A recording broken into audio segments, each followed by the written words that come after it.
नमस्कार। पॉलिटिक्स में आप सबों का स्वागत है। और आज हम पॉलिटिक्स में बिहार के उस पॉलिटिक्स की करने जा रहे हैं जिस पॉलिटिक्स के सहारे मैं और मेरी पूरी टीम यह समझने की कोशिश कर रही है कि आखिर बिहार में होगा क्या। क्योंकि जिस तरीके से नीतीश कुमार और बीजेपी की सरकार ने मतलब इतनी राशि पैसे को बहाया गया है जनता के बीच। अभी थोड़ी देर पहले मेरे पास भी कॉल आया था, हम गन्ना किसान हैं, मुझे भी 10,000 रुपया दी जा रही है। समझ में आ सकता है, हर वर्ग के दलहन तिलहन किसानों में भी जो है अलग अलग कैटेगरी के इलाके में जो किसान काम कर रहे हैं उनको 10,000 रुपया दिया जाएगा। मेरे जैसे किसान को भी दी जाएगी। ये सूचना हम खबर करने से जस्ट पहले वो सूचना आ गई, पासबुक भी का नंबर से लेके सब कुछ उन्हें मैंने दे दिया है। आप समझ जाइए ये सरकार किस स्तर पर वोटर को लाभुक योजनाओं के सहारे अपने साथ जोड़ना चाहती है, आप वो समझ सकते हैं। बाकी वृद्धा पेंशन से लेके बिजली फ्री से लेके सब कुछ देख रहे हैं। इसके बावजूद भी बिहार की जनता चुप है। 2 दर्जन से अधिक सर्वे एजेंसी बिहार में विभिन्न पॉलिटिकल पार्टी के साथ साथ अन्य जो समाचार चैनल से जुड़े हुए हैं उन एजेंसी से जुड़े हुए बड़े सदस्यों से हमारी लगातार आज सुबह से बात हो रही है। हर कोई इस बात को लेकर हैरान है कि जनता की चुप्पी पता नहीं किस कर बटलेगी। वैसे अमूमन जो चीजें देखने को मिल रही है ये तय मानिए कि इस बार के चुनाव में जदयू बड़ी पार्टी के रूप में उभर कर सामने आएगी। तमाम एजेंसियां भले बीजेपी को सबसे बड़ी पार्टी कह रही हो, लेकिन मेरा ये मानना है कि जदयू सबसे बड़ी पार्टी रहेगी, क्योंकि 2020 की तरह नीतीश कुमार के खिलाफ गुस्सा नहीं है।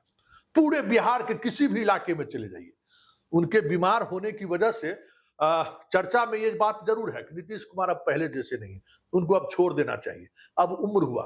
लेकिन विकल्प क्या है? अरे नीतीश के एक बार और वोट दे दीजिए। ये जो स्वर है ना, वो स्वर जता रहा है कि नीतीश कुमार की अंतिम यात्रा तक बिहार के मुख्यमंत्री वो रहे तो कोई बड़ी बात नहीं होगी। सबसे बड़ी पार्टी जो हमें डाटा, जो हमने आंकड़ा का विश्लेषण किया है, अगर उन आंकड़ों पर अगर हम बात करें, एक एक आंकड़ा पर अगर हम बात करें, तो कुल 65 सीट पर 5 सीट इधर उधर हो ये अलग बात है, लेकिन 65 सीट जदयू की जीत पक्की मानी जा रही है मेरे रिपोर्ट के अनुसार। 62 पर बीजेपी की जीत पक्की मानी जा रही है मेरे रिपोर्ट के अनुसार। और इसके अलावा 21 अन्य हैं, जो 21 अन्य जो आपको मांझी हो गए, चिराग हो गए, बहुत सारी ऐसे पार्टियां हैं जो पार्टी जो इनके साथ घटक दल के साथ है, वो 21 मान के चलिए कि वो 21 के करीब ये आंकड़ा है। तो अब जोड़ लीजिए कि कुल कितने सीटों पर, मतलब जो 2/3 का जो लक्ष्य है बीजेपी के सामने, लगभग उतना लक्ष्य प्राप्ति करते हुए दिख रहा है। बात हम महागठबंधन की करें तो गठबंधन में 50 सीट आरजेडी के पक्ष में जाता हुआ दिख रहा है, 20 कांग्रेस के पक्ष में जाता हुआ दिख रहा है, और वामपंथी भाकपा माले सीपीआई सीपीएम 20 सीट उनके पक्ष में जाता हुआ दिख रहा है, और सहनी का 5 सीट, मतलब कुल 95 सीट मैक्सिमम 95 से 100 के बीच जाते हुए ये सीट दिख रहा है। लेकिन एक बात है, इस पूरे सर्वे रिपोर्ट में एक बात संकेत जो साफ होगा, इसमें पीके का मसला जुड़ा हुआ नहीं है। पीके का मसला अगर जुड़ा तो ये तय मानिए कि खेला होगा। अगर पीके किस तरीके के उम्मीदवार को वो मैदान में उतरते हैं ये देखना दिलचस्प होगा, और वो उम्मीदवार किसको नुकसान पहुंचाता है। एक इंडेक्स जो पीके के साथ साफ दिखाई दिया है, वो इंडेक्स ये है कि जहां मुस्लिम को लगेगा कि ये हरा सकता है बीजेपी को, जदयू को भी हरा सकता है, तो वो आरजेडी कांग्रेस से शिफ्ट कर सकता है वोट, मुसलमानों का वोट पीके के साथ। क्योंकि भ्रष्टाचार को लेकर जो एक बड़ा आंदोलन कहिए या जो आवाज उन्होंने उठाई है, उसका जन जन तक इसका प्रभाव पड़ा है। तो वो एक बड़ा फैक्टर है जो पीके को लड़ाई में दिखा रहा है। कितनी सीटें मिलेंगी कहना मुश्किल है, किसको नुकसान पहुंचाएगा वो साफ दिख रहा है कि एनडीए को नुकसान पहुंचाएगा, ये साफ है। जदयू को थोड़ा ज्यादा, भाजपा को थोड़ा कम, और उसी तरीके से वहां आरजेडी और कांग्रेस में थोड़ा कांग्रेस को ज्यादा, आरजेडी को थोड़ा कम नुकसान पहुंचाता हुआ दिख रहा है, जो पीके का इंपैक्ट हमें देखने को मिला है। इसके अलावा जो एक संकेत मिला है कि अगर आरजेडी अपने लालू एरा से बाहर निकलकर ऐसी जगहों पर जो सीट MY समीकरण में फिट बैठता था जिस दौर में, खास करके मिथिलांचल की हम बात करें, वहां अगर कुछ प्रयोग वो करते हैं तो चुनाव में दिलचस्प हो सकता है। यादव और मुसलमानों का जो सीट है, उस सीट की संख्या अगर वो कम करते हैं तो फिर मामला दिलचस्प हो जाएगा, ये तय मानिए। ये लड़ाई 95 से इनको आंकड़ा पार करने के लिए 25-23 सीटें और चाहिए बहुमत के लिए। ये पूरे प्रचार अभियान के दौरान अगर कोई ऐसी बात बनी तो फिर पलट भी चीजें जा सकती हैं, पलट भी सकती हैं।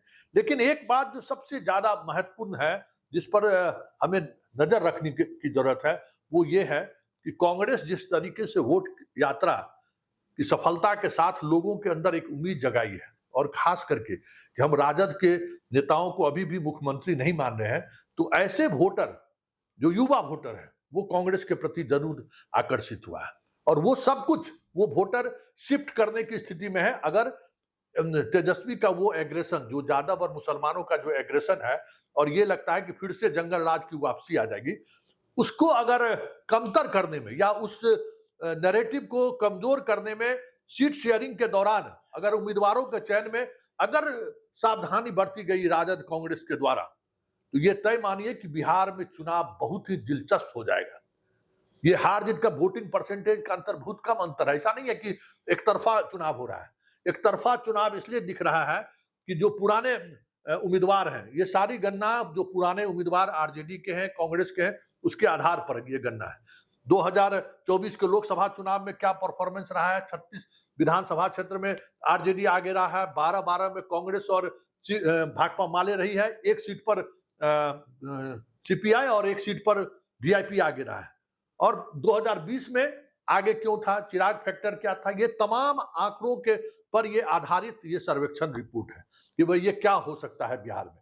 साथ ही अभी ग्राउंड पर क्या चल रहा है, नीतीश के लाभुक योजनाओं का क्या लाभ है। लाभुक योजनाओं का लाभ इतना ही है कि उनके खिलाफ जो इनकम्बेंसी जो 2020 की तुलना में काफी कम दिख रहा है, उसको उन्होंने न्यूट्रलाइज कर दिया है। हाँ, महिलाओं वोटर में इतना सब कुछ होने के बावजूद भी वो उत्साह नहीं दिख रहा है। ये एक फैक्टर है बीजेपी और जदयू के लिए। ये जिस महिला वोटर को प्रधानमंत्री तक आकर्षित करने की कोशिश की है, उस महिला वोटर में वो दिलचस्पी नहीं दिख रहा है। छात्रों में आक्रोश है, युवाओं में आक्रोश है सरकार को लेकर, लेकिन उस आक्रोश को भुनाने में कांग्रेस और जदयू कितना कामयाब होती है इस एक महीने के वोटिंग प्रचार के अभियान के दौरान, ये भी देखना दिलचस्प होगा। अगर उसको वो साध लिया जो कांग्रेस में दम है, कांग्रेस जिस तरीके से पूरी नेशनल वाइज अपनी टीम को यहां भेजा है, और जिस तरीके से वोटिंग अधिकार यात्रा के दौरान अपर हैंड कांग्रेस को राहुल गांधी को दी गई, अगर वो अपर हैंड राहुल और प्रियंका के नेतृत्व में अगर बिहार में देखने को मिला तो फिर खेला होवे। ये भी सोच लीजिए, ये आंकड़ा बदलता हुआ आपको दिख जाए तो कोई बड़ी बात नहीं होगी। वैसे फिलहाल जो चीजें सामने हैं वो आप ये मान के संग चल सकते हैं कि इस वक्त अगर चुनाव हो तो लगभग 2/3 बहुमत के करीब एनडीए गठबंधन रहेगा।